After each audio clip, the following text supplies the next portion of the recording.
es el amor de Cristo, más que el infierno y la maldad. Dejó su trono y su gloria para traernos hacia Él.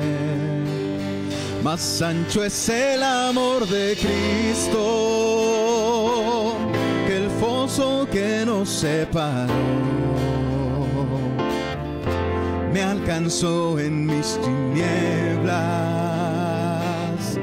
solo en Él hay salvación.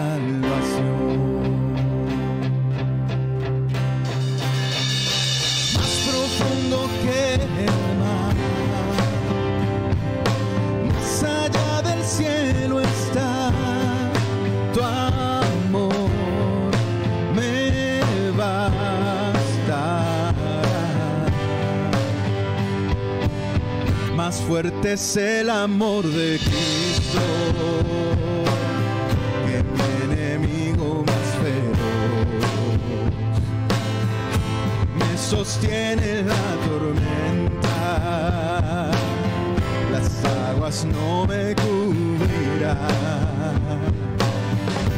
Me guiará el amor de Cristo en el más hondo valle. Me pastoreará por siempre y me guarda junto a Él. Más profundo que el mar, más allá del cielo está tu amor, me bastará. Más fuerte que la tempestad, venció el pecado y la maldad. Tu amor me bastará.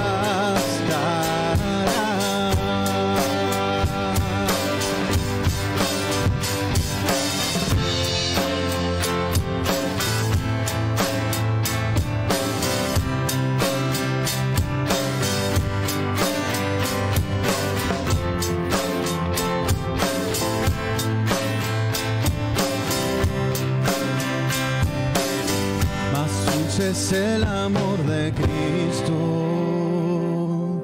mientras más cerca estoy del fin. Disfrutaré su amor por siempre, ante su trono estaré. Me llenará el amor de Cristo al su rostro contemplar. Le amaré por siempre, su alabanza cantaré, su alabanza cantaré, su alabanza cantaré, su alabanza cantaré.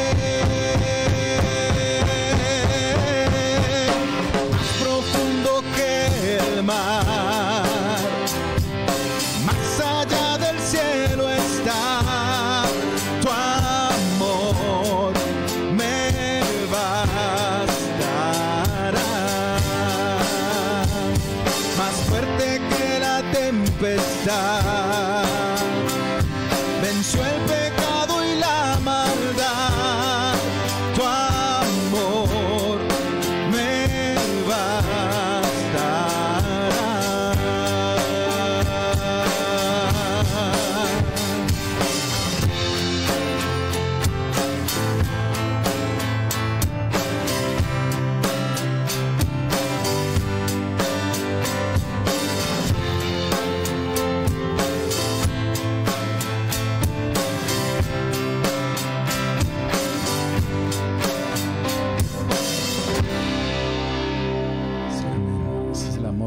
Señor. Dios es conocido en Judá, en Israel es grande su nombre, en Salem está su tabernáculo y su habitación en Sión. Allí quebró las saetas del arco, el escudo, la espada y las armas de guerra. Selah.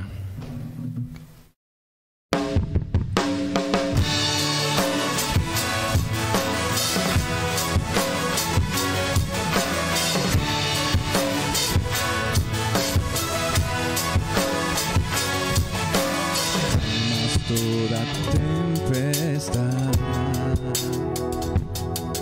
alumbras mi oscuridad.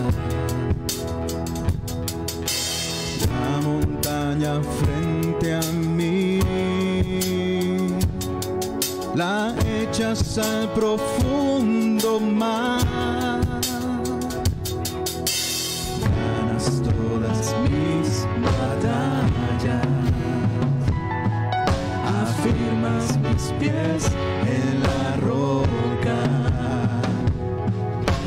Cuando paso por las aguas, a mi lado tú estás.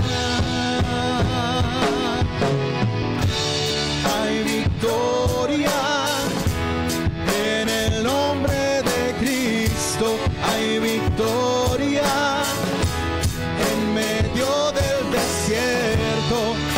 Levanto hoy bandera, mi salvación llegó, hay victoria en el nombre de Cristo.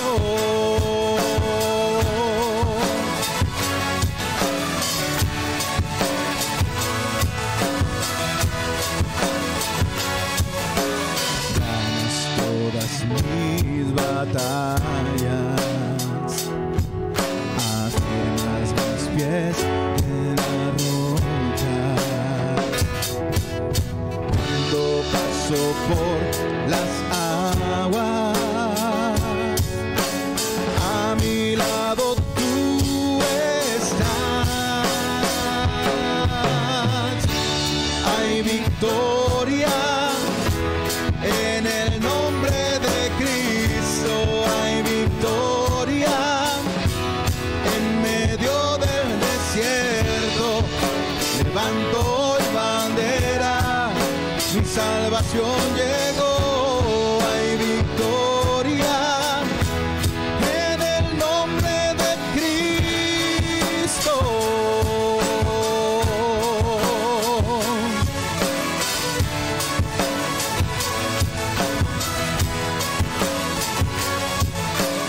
No es con fuerza ni poder, es con su Santo Espíritu. No es por vista, es por fe.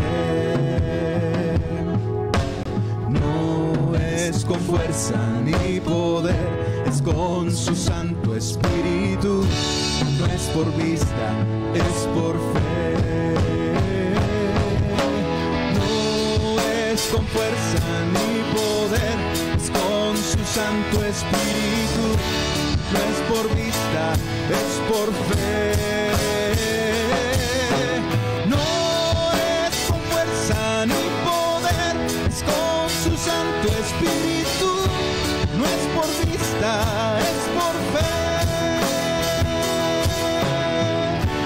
Hay victoria en el nombre de Cristo. Hay victoria en medio del desierto. Levanto hoy bandera, mi salvación llegó, hay victoria en el nombre de Cristo, hay victoria en el nombre de Cristo, hay victoria en medio del desierto. Levanto hoy bandera, mi salvación llegó, hay victoria en el nombre de Cristo.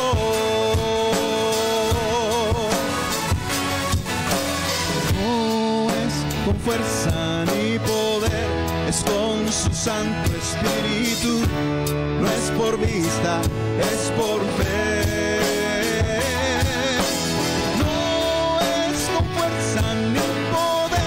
es con su Santo Espíritu, no es por vista, es por fe.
Hola mis hermanos, ¿cómo están?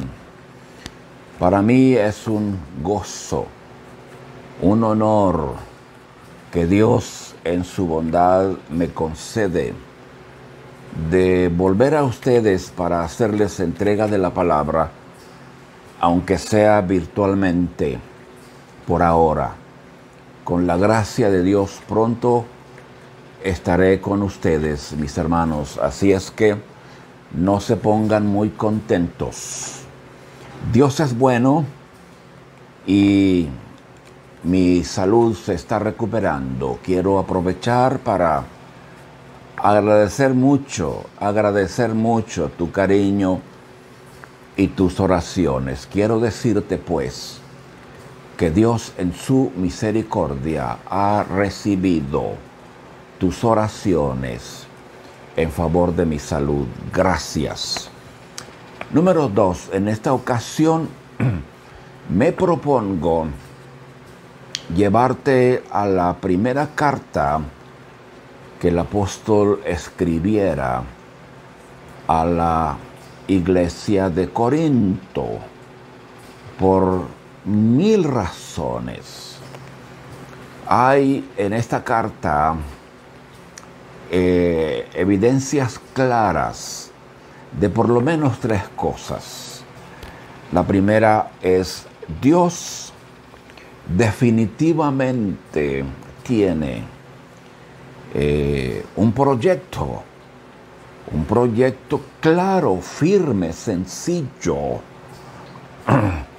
desde hace mucho tiempo, muchos años, pero está vigente. Número 2, este proyecto divino de Dios, que consiste en que su palabra llegue hasta los últimos rincones de la tierra, es un proyecto titánico.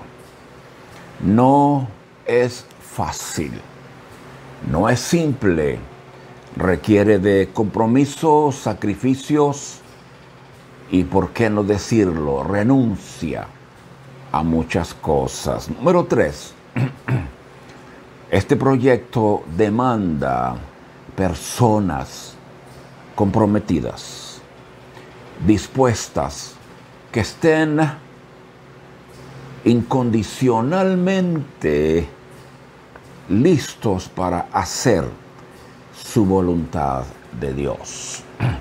Estos serán bendecidos en gran manera y encontrarán el verdadero sentido de la vida cristiana, porque en el servir a nuestro Señor Jesús, mi hermano, está el sentido de la vida, y la seguridad de tu vida y la de los tuyos está en la voluntad de Dios. Cuando te metes a la voluntad de Dios y la haces, Dios te bendecirá a ti y a los tuyos y te dará sentido a la vida. De otra manera, tu vida no será vida, sino un simple existencialismo, como los que viven sin conocer a Cristo. Gracias por estar allí. Gracias por conectarte. Enviamos un cariñoso saludo, no solo a los miembros de nuestra amada Iglesia Gilgal, sino también enviamos un cariñoso saludo a todos ustedes que nos hacen el favor de escucharnos, de reunirse con nosotros en esta hora.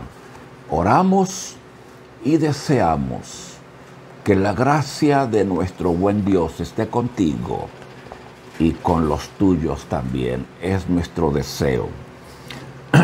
En 1 Corintios capítulo 1 daremos lectura a manera de introducción a 3 textos.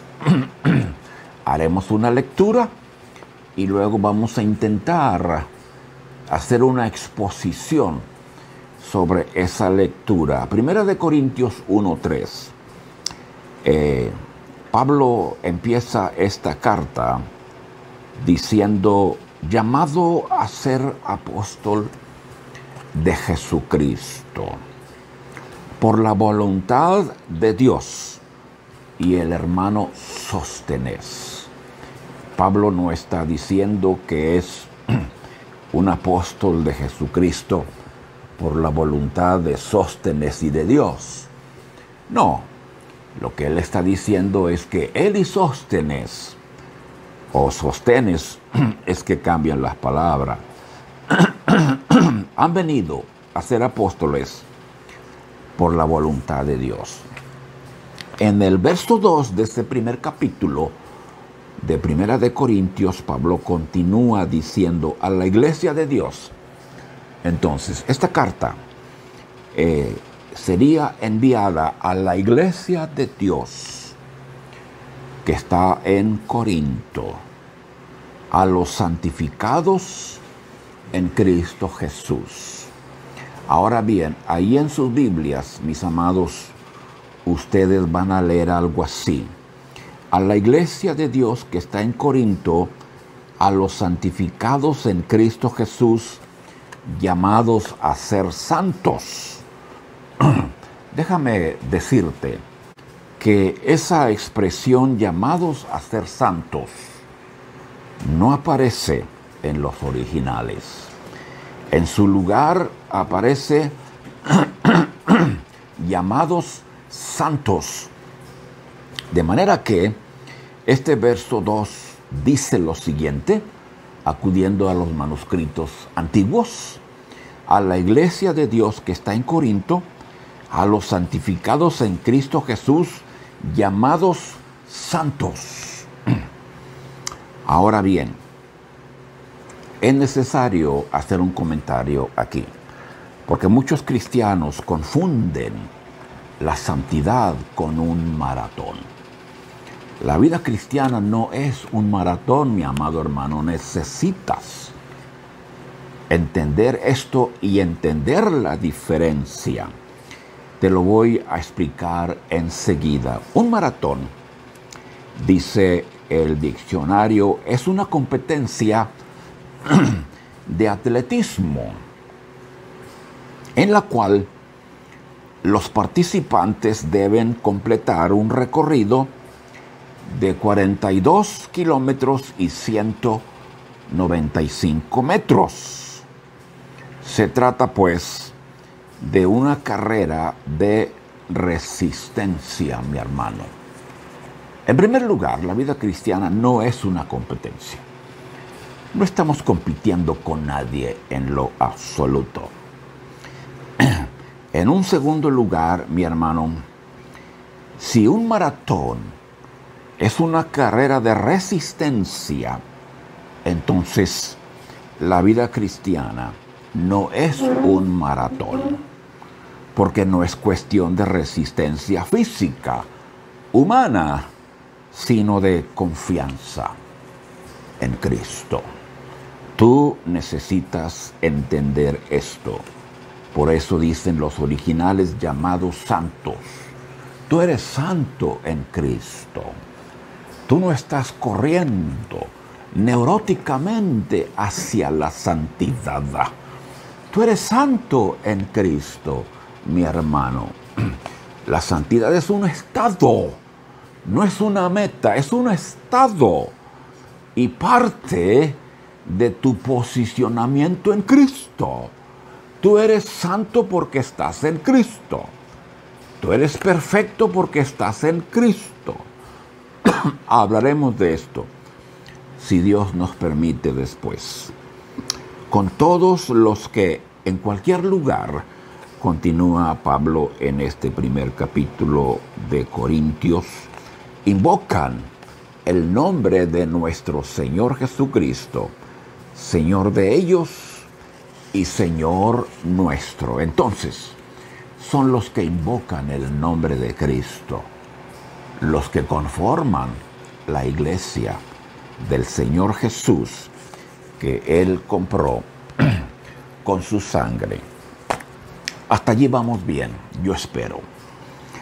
Gracia y paz, dice Pablo en el verso 3 del capítulo 1 de Primera de Corintios. Gracia y paz a vosotros, de Dios nuestro Padre y del Señor Jesucristo. Mi hermano, si tienes la gracia de Dios, también tienes derecho a tener su paz. Muchos de los que no tienen paz es que no han recibido la gracia de Cristo. Todo cristiano, todo hijo de Dios que recibió la gracia que Dios le dio en Cristo, también tiene derecho a vivir en paz, justificados pues por la fe. Dice Pablo, tenemos paz para con Dios por medio de nuestro Señor Jesucristo. La paz viene pues después de recibir la gracia, mi estimado. Muy bien, déjame hacer un recuento de estos textos que hemos leído. Hay tres cosas que el apóstol Pablo estaría declarando. Eso es desde mi perspectiva, y yo respeto la tuya. Primera, Pablo estaría diciendo o está diciendo que hay un Dios. No pierdas tiempo con los necios, mi hermano. El necio dice que no hay Dios. No te desgastes con ello. La Biblia no es un libro de ensayos respecto si existe o no un Dios. Pablo lo declara. Segunda, este Dios, aunque 1 de Juan 4 dice que es espíritu, también dice Pablo, es una persona con voluntad. Dios es una persona, pues, espiritual. La tercera cosa que el apóstol Pablo estaría diciendo es Es en esa voluntad de esa persona que yo fui elegido. Es lo que Pablo estaría diciendo, si me permites hacer una paráfrasis de todo esto. En Hechos 9:15, 15:7 y el 22:14, y en Gálatas 1:5, Pablo toma el asunto de su llamamiento y su apostolado y lo dice de esta manera en Gálatas 1:15: cuando agradó a Dios, que me apartó desde el vientre de mi madre y me llamó por su gracia, revelar a su Hijo en mí para que yo le predicase entre los gentiles, no consulté enseguida con carne y sangre. Mi hermano, ¿tienes un llamamiento a un ministerio particular que Dios te haya dado? Entonces, si lo tienes, no consultes, porque si estás buscando que te confirmen o te hagan un llamamiento a servir al Señor, sería un llamamiento de los hombres o de una iglesia. Pero si Dios te ha dado un llamamiento, no tienes necesidad de consultar, aunque sí, tu llamamiento debe ser confirmado por tus hermanos en Cristo, como lo fue el de Timoteo, de quienes daban testimonio los hermanos. Dice Pablo: Dios tuvo a bien revelar a su Hijo en mí, para que yo le predicase entre los gentiles, y no consulté con carne y sangre, o sea, no corrí a consultar a los hombres para que me dijeran que mi llamamiento era legítimo, ni subí a Jerusalén. Vaya que Jerusalén era la Meca de los líderes, llamados también apóstoles. Es muy interesante esto. No subí a buscar a los que eran apóstoles antes que yo, para que me confirmasen que yo había sido llamado. Hermano, si Dios te ha llamado, métete al ministerio y Dios te va a usar poderosamente y te va a bendecir. Muy bien. Este llamamiento de Pablo sería confirmado por Ananías, y lo mismo el tuyo, mi hermano.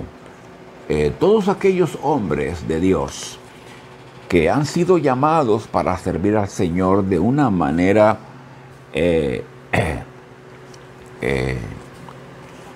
increíble y no dudosa, sin duda, aparte de la oposición satánica que vendrá de los parientes para que no entres al ministerio, también vendrá la confirmación de tus hermanos en Cristo, que te va a servir y te va a ayudar diciéndote: Dios te ha llamado, échale ganas, sé fiel al Señor allí donde Él te puso, porque allí Él te va a bendecir. No fui a buscar a aquellos que eran apóstoles antes que yo. Ananías le diría al apóstol Pablo, cuando recién fue revolcado por el Señor, que lo echó al suelo y lo dejó ciego: el Dios de nuestros padres, le diría a Ananías a Pablo cuando fue a orar por él: el Dios de nuestros padres. Y yo le agregaría aquí, aunque no debemos agregar a la palabra un comentario: el Dios de nuestros padres, que acaba de darte una santa revolcada, Pablo, te ha escogido para que conozcas su voluntad. Esto es serio. Te ha escogido para que conozcas su voluntad. ¿Cómo puede un hombre o mujer servir al Señor sin conocer la voluntad de Dios?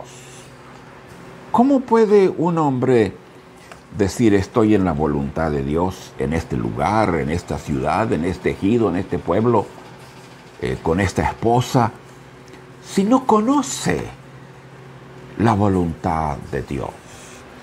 No tengas temor, mi hermano, tocar fondo.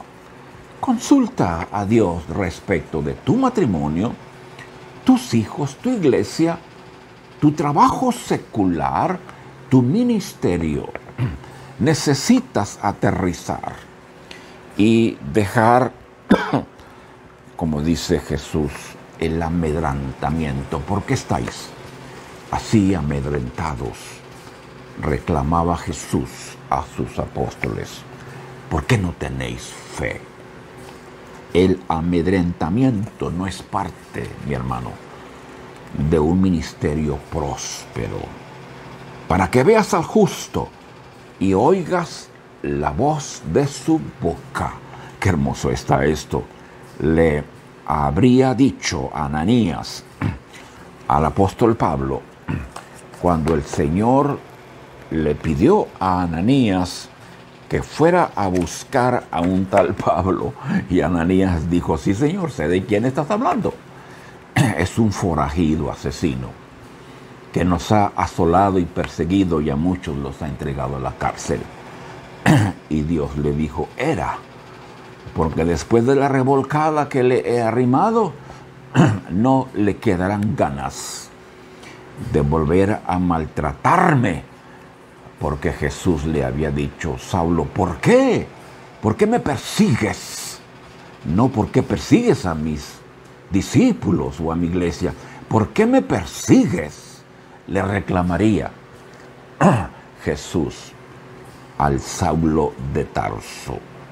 Entonces, en 1 Corintios 1:1 estamos leyendo acerca de la voluntad de Dios. La Biblia, pues, presenta a Dios como una persona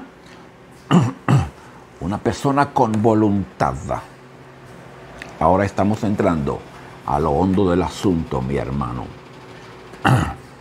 Me duele el alma pensar que muchos hijos de Dios, nacidos de nuevo, morirán sin haber traído fruto para la gloria de Dios, porque nunca conocieron la voluntad de Dios. Fueron rebeldes, fueron obstinados, fueron anárquicos. Y aunque eran salvos, nunca trajeron fruto, porque no llegaron a conocer la voluntad de Dios para sus vidas, porque Dios rechaza a los soberbios.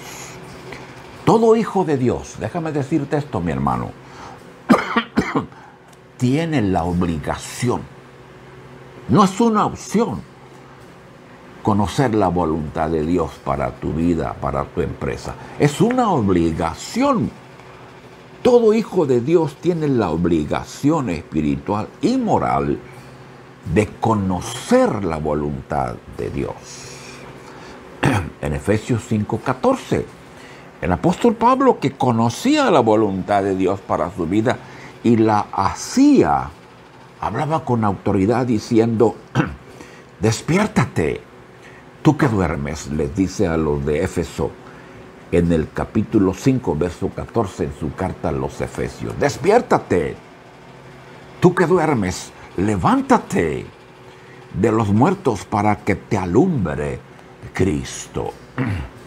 Una gran cantidad de cristianos están dormidos, espiritualmente dormidos, somnolientos, en una inercia brutal espiritual. No conocen la voluntad de Dios, o si la conocen, no la quieren hacer, porque están dormidos. Despiértate, les arenga Pablo a los efesios. Levántense de entre los muertos.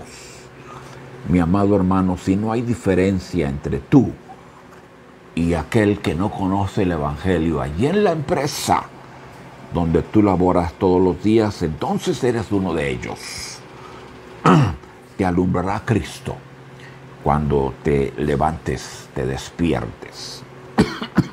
Mirad pues, dice Pablo en Efesios 5:15, mirad pues con diligencia cómo andéis. Sé diligente, dice Pablo, en descubrir la voluntad de Dios para ti. No andes como necio, sino como sabios, dice Pablo, aprovechando bien el tiempo porque los días son malos. Por tanto, no seáis insensatos, sino entendidos de cuál sea la voluntad de Dios. En otras palabras, quien no conoce la voluntad de Dios, no solamente está inhabilitado para hacerla, sino que es un insensato. Podría arrancar en el rumbo equivocado como cabra en el monte sin consultar a Dios. Y luego, pues obviamente, recibir las consecuencias. Esto es apremiante, hermano, porque tu persona, tu familia, tu empleo, tu vida, tu futuro, tu economía, tu iglesia, dependen de cómo y cuánto conoces la voluntad de Dios y cuánta disposición tienes para hacerla. No seas insensato. Necesitas ser entendido. Y no está hablando de entendimiento racional, sino espiritual. Necesitas saber, conocer, entender y hacer la voluntad de Dios. Desconocer, mi hermano amado, la voluntad de Dios no nos deja libres ni sin culpa de nuestra responsabilidad. Es irresponsable el Hijo de Dios que no conoce, que no averigua la voluntad de Dios para hacerla. El Hijo de Dios debe intuir, discernir cuál es la voluntad de Dios para su vida, su profesión, su empresa, su familia, su iglesia, su pueblo, sus misiones. Todos los días necesitas consultar a Dios. En Lucas 12:41 habla de los siervos que no hicieron la voluntad de su Padre Dios, su patrón, y cómo fueron azotados. Dice Lucas 12:41, aquel siervo, específicamente el verso 47, si estás con tu Biblia allí abierta en Lucas 12:47, aquel siervo que conociendo la voluntad de su Señor no se preparó ni hizo conforme a su voluntad, recibirá muchos azotes. Muy interesante. Aquel siervo que conociendo la voluntad de su Señor no se preparó, será azotado, recibirá muchos azotes. No faltará quien diga, hermano, eso es escatología de los últimos tiempos. Dilo como tú quieras. Nomás no te asustes cuando te lleguen los chicotazos. Mas el que sin conocer la voluntad de Dios hizo cosas de todos modos dignas de azotes, será azotado poco. Esto es muy interesante, porque habla de muchos azotes y de pocos azotes. Es interesante, mi hermano, te lo dejo de tarea. Hice aquel que hizo cosas dignas de azotes porque no conocía, por no conocer la voluntad de Dios, será azotado, pero en la proporción de su conocimiento. Y todo aquel al que se le haya dado mucho, y déjame decirte que aquí está hablando el Señor Jesús, mi hermano, es el Señor Jesús. Todo aquel al que se le haya dado mucho, mucho se le demandará. Y al que mucho se le haya confiado, más se le pedirá. Déjame concluir por esta vez. Ni siquiera he entrado a Corintios, pero volveré con la gracia de Dios, si mis hermanos me dejan para ministrarte. Esto es muy serio, mi hermano. La moraleja es que no es la vida que te azota, mi hermano. Es tu Señor Jesús que te azota por andar fuera de la voluntad de Dios. Te animo. Gracias por estar allí. Gracias por orar. Pronto nos vemos. Amén.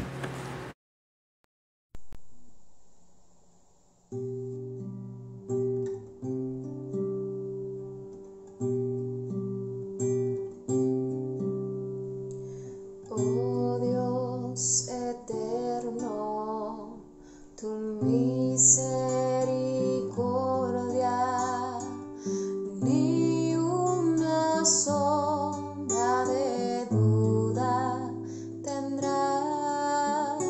Tu compasión y bondad nunca fallan, y por los siglos el mismo serás. Oh, tu fidelidad, cada momento la veo en mí. Nada me falta, pues todo provees. Grande Señor es tu fidelidad. La noche oscura, el sol y la luna, las estaciones